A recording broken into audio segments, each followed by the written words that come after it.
안녕하십니까. 누리 PD 김준입니다. 자, 러시아 우크라이나 전쟁이 드디어 막을 내릴 것 같습니다. 트럼프의 당선으로 이미 예견된 일이긴 한데요. 의외로 빨리 끝날 수도 있겠습니다. 트럼프는 어쨌거나 이 전쟁을 끝내는 것을 제1의 가치로 그리고 목적으로 생각하고 있습니다.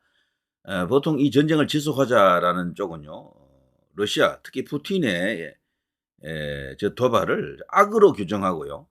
자유를 지키자. 피해자인 우크라이나를 이제 돕자. 뭐 이런 논리죠.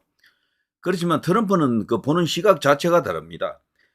그렇게 하면 전쟁이 커지기만 하고 장기화될 뿐 아무런 도움도 되지 않는다라고 보는 거죠. 바이든이 그리고 미국이 그동안 나토가 취했던 입장을 이해는 못하는 건 아닌데요. 그렇지만 나토 혹은 미국이 직접 전투 병력을 투입한 건 아니잖아요. 그러니까 우크라이나가 지원만 받은 상태에서 지금 1대1로 싸우는 거죠, 사실. 그러니까 군비를 지원하고 무기를 지원해 주는 정도에서 세계 2위 군사 강대국 러시아하고 지금 붙은 겁니다. 근데 누가 봐도 이건 게임이 안 되죠, 원래가. 근데 이제 서방 언론, 특히 우리 국내 언론도 서방 언론의 입장을 보통 받아들입니다. 그래서 우크라이나가 잘 싸운, 이긴 그런 어떤 전황을 많이 지나다 보니까 러시아 우크라이나 전쟁에서는 우크라이나가 이기고 있는 것으로 아는 사람이 너무도 많아요, 국내에서. 그렇지만 여기 소식을 정통하게 이제 알고 있었던 사람들은요, 처음부터 우크라이나가 이겼던 적은 없습니다. 라고 그렇게 말하고 있어요. 그런데 어디가 맞느냐 하면 사실 우크라이나가 이긴 적은 거의 없습니다. 몇 번의 성과가 있었지만 전체적으로 전황은 압도적으로 러시아가 유리했고 우크라이나가 불리했습니다. 그야말로 밑빠진 독에 물 붓기식으로 미국과 나토에서요 계속해서 지원을 했죠. 많은 군비가 들어갔습니다. 근데 그들도 이제 드디어 이제 그게 힘들다라고 합니다. 국내 여론이 좋지 않대요. 그냥 너무 많은 돈이 들어가니까 그리고 끝날 기미도 보이지 않고 그리고 사람들이 피로감을 이제 가질 수밖에 없잖아요. 자, 이런 속에서 마침 미국의 트럼프가 이제 대통령이 되면서 완전히 이제 새로운 국면이 이제 열리는 겁니다. 자, 그러자 누리 PD도 이미 예상을 그렇게 했었고요. 에, 이제 이런 뉴스가 나오네요. 젤렌스키 나토 가입된 즉각 영토 수복 없이도 휴전 협상을 시사했다. 그러니까 일단 원래의 이제 이저 우크라이나 입장이기도 합니다만 이제 이런 뉴스가 하나 나왔고요. 또 다른 뉴스에서는 젤렌스키 영토 양보한 휴전 협상 동의 처음으로 시사. 두 뉴스의 뉘앙스가 조금 다르죠. 이거는 그 정도로 지금 현재 이 우크라이나가 궁지에 몰렸다라는 것을 말해줍니다. 영토 수복 없이도 휴전 협상할 수 있다라고 하는 말이 뭐겠습니까? 이 전쟁은 러시아가 이기고 있었던 거예요. 그것도 완사이다가 이기고 있었습니다. 가끔 뭐 드론이 공격해가지고 모스크바까지 가서 크렘린 궁을 위협했다. 뭐 그리고 드론 공격에 의해서도 많은 어떤 러시아 병력들이 죽었다. 이런 뉴스는 많이 나갔지만 전체적으로 전황 그러니까 땅 뺏기 싸움에서는 러시아가 완승을 했습니다. 이제 그걸 우리가 제대로 인정을 해야 되고 받아들여야 됩니다. 그래서 이 전쟁을 지속할 수 있는 힘이 나토에 있느냐라는 겁니다. 나토에. 저는 없다고 봅니다. 과거에 베트남전이라든가 한국전 이것과는 성격이 좀 다르다라고 이제 보여지는데요. 이미 오래전부터 이 나토 중심 국가들은 여기에 대해서요, 이 전쟁을 계속 지속 여부에 대해서 생각을 달리하는 그런 목소리가 없잖아 있었어요. 우크라이나를 지키는 게 과연 이게 정의냐, 혹은 뭐 이게 자유를 지키는 길이냐라는 점에서 볼 때도 다른 생각들이 없잖아 있었거든요. 그건 러시아와 우크라이나가 두 나라의 관계가 좀 특이합니다. 완전히 다른 나라로 보기에도 애매한 뭐가 있어요. 우크라이나 안에도 러시아 사람들 굉장히 많이 삽니다, 거기. 그리고 저 미국이 아니고 러시아가 점령했던 도네츠크 지역, 그리고 크림반도 이런 곳 있잖아요. 크림반도는 1차 침공 때 이미 점령했던 지역이고요. 여기는 러시아 사람들이 부글부글해요. 드글드글합니다, 정말. 이제 그런 상황이고, 그리고 두 나라의 지정학적 위치로 봐서 러시아에 위협이 되는 것은 유일하게 나토가 지금 눈에 이제 이렇게 가시죠. 그런데 이 우크라이나가 나토에 가입한다 그러니까 트럼프가 드디어 경고를 여러 번 했죠, 그전에. 그러면 우리가 그냥 있을 수 없다. 무력으로 제압하겠다라고 계속 경고를 줬죠. 결국 그런데 꾸역꾸역 어쨌거나 나토로 이제 이렇게 가려고 하는 움직임을 보이자 드디어 그냥 공격을 했던 겁니다. 그래서 트럼프가 이 젤렌스키 보고 젤렌스키가 잘못했다 그러잖아요. 왜 그런가 하면은 전쟁을 하면 안 됐다라는 거지. 그러니까 나토에 가입하려고 하는 그 액션을 잠시 멈추고 다른 카드를 찾았어야 되는데 에, 어쨌거나 약소국인 우크라이나가 전쟁을 감수하면서까지 그런 행동을 했던 것은 옳지 않다. 에, 그래서 더 큰 피해가 났다. 결과적으로 우크라이나에 도움되는 일이 없어요. 이렇게 되면은 땅 잃고 어마어마하게 그냥 국토의 중요한 부분이 그냥 폐허가 됐잖아요. 거기에 들어간 또 군사적 비용, 군비는 또 얼마나 많습니까? 그러니까 경제 성장 완전 뭐 그냥 마이너스 뭐 된 건 불을 보듯 뻔하고 국민들 살기 팍팍해졌고 많은 또 희생자가 나왔고 그래서요 이 전쟁은 정말 제일 좋은 건 안 하는 게 최고예요. 안 하는 게. 어떤 명분을 써서라도 전쟁은 피하는 게 좋습니다. 그러자면은 전쟁을 막을 수 있는 힘을 가진 게 좀 좋겠죠. 어쨌거나 여기 이제 뉴스를 쭉 보시면은 이 젤렌스키가 왜 이런 말을 합니까? 나토 가입된 적각 영토 수복 없이도 휴전 협상을 할 수 있다. 이걸 제가 일단 기사를 좀 보겠습니다. 젤렌스키가 영국의 스카이 뉴스라고 하는 방송이 있습니다. 여기 인터뷰를 했네요. 우리가 통제하는 우크라이나 땅에 대해서 나토 회원 자격을 부여할 수 있다. 이는 전쟁의 과열 국면을 막을 수 있는 해결책이다. 이렇게 주장을 했습니다. 그리고 우리가 전쟁을 멈추고 싶다면 우리 통제 아래 있는 우크라이나 영토를 나토의 보호 아래 둬야 한다. 빨리 그렇게 해야 한다. 그러면 우크라이나 점령지는 우크라이나가 외교적 방법으로 되찾을 수 있을 것이다.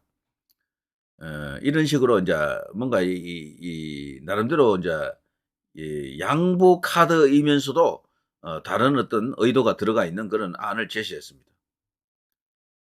어, 현재 이 지난 7월 나토 정상회의가 있었는데요. 그때 당시 우크라이나의 그 나토 가입에 대해서 이렇게 서로 이렇게 토론을 했는데 되돌릴 수 없는 경로에 들어섰다. 그래 나토 가입은 기정사실이다. 이런 입장을 그때 취했었죠. 그런데 그때가 7월이면 벌써 몇 달 흘렀잖아요. 트럼프가 대통령이 됐기 때문에 이게 지금도 유효하냐라고 보면은 저는 유효하지 않다라고 봅니다. 미국이 일단 당장 여기 이제 브레이크를 걸기 때문에 나토 그래도요. 미국 빠지면 헛개비입니다, 거기. 사실 그동안 저 프랑스, 영국, 독일 이런 어떤 그 강대국들이 미국에 빌붙어 가지고 많이 아꼈죠, 돈을. 군사적 비용을 많이 줄였죠.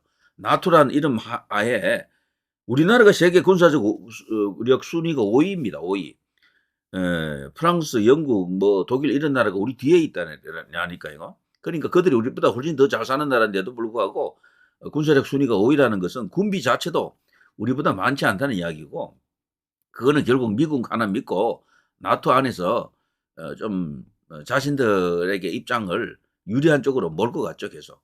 그래서 트럼프는 거기에 대해서 벌써 여러 번 비난했습니다. 미국 피 빨아먹는다고요.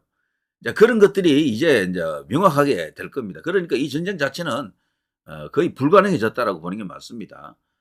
자, 젤렌스키가 이 영토 양보한 휴전 협상 동의 처음으로 했다. 요거는 뉴시스 기사인데요. 아까 앞선 기사는 나토 가입을 전제로 한 이야기였었잖아요. 요건 또 같은 스카이 뉴스를 옮겨온 건데 여기는 또 약간 뉘앙스가 달라요. 전쟁을 끝내야 된다라는 것은 일치하지만 여기 과연 젤렌스키의 진짜 의도가 무엇이냐를 놓고 지금 이런저런 어떤 전망이 있습니다. 정말로 나토 가입을 하려고 하는 것인가? 저는 근데 그것을 반드시 진정성 있게 받아들이는 것보다는요. 일종의 협상 카드로 지금 던지고 있는 게 아닌가 이런 생각이 듭니다. 결국은 이 모든 키를 트럼프가 쥐고 있다고 생각합니다. 저는 트럼프가. 자, 그거를 또 잘 아는 인물이 이 사람이죠. 푸틴이죠, 푸틴. 러시아 서방 우크라이나에 평화 요직원 10만 배치 계획이 있다고 들었다. 이것은 사실상 우크라이나를 점령하는 것이다. 절대로 용납할 수 없다. 러시아 여기도 만만치가 않은 거야. 그러니까 이렇게 벌써 나오면요. 이들이 벌써 이쪽 생각, 이쪽 의도를 다 간파하고 있다는 이야기잖아. 이것도 다 협상용으로 강한 총항수를 던진 거죠. 그러니까 이 전쟁을 물리지 않겠다라는 겁니다. 그래서 러시아 입장을 대폭 반영한 그런 카드가 아니면은 전쟁 무효 없다. 전쟁 휴전 없다. 그래서 이제 이 중재자 역을 이제 하게 되는 트럼프에게 이미 이런 어떤 큰 어떤 영수증을 들이대는 거죠.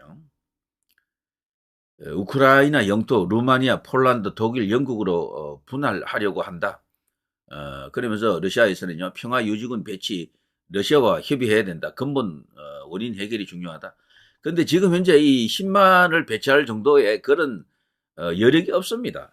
솔직히 저는 이 나토 자체가 옛날에 그 막강한 나토가 아니라고 봅니다. 그래서 이런 것은 어디서 뭐 카드라는 있었지만 실천할 수 있는 실행할 수 있는 그 행동력이 없다라고 저는 그렇게 보는 거죠. 평화 요직원이 한 10,000명에서 20,000명 정도면 이야기가 되지만 10만 명을 이런 식으로 이렇게 만들어낼 수 있는 힘이 저는 없다고 봅니다.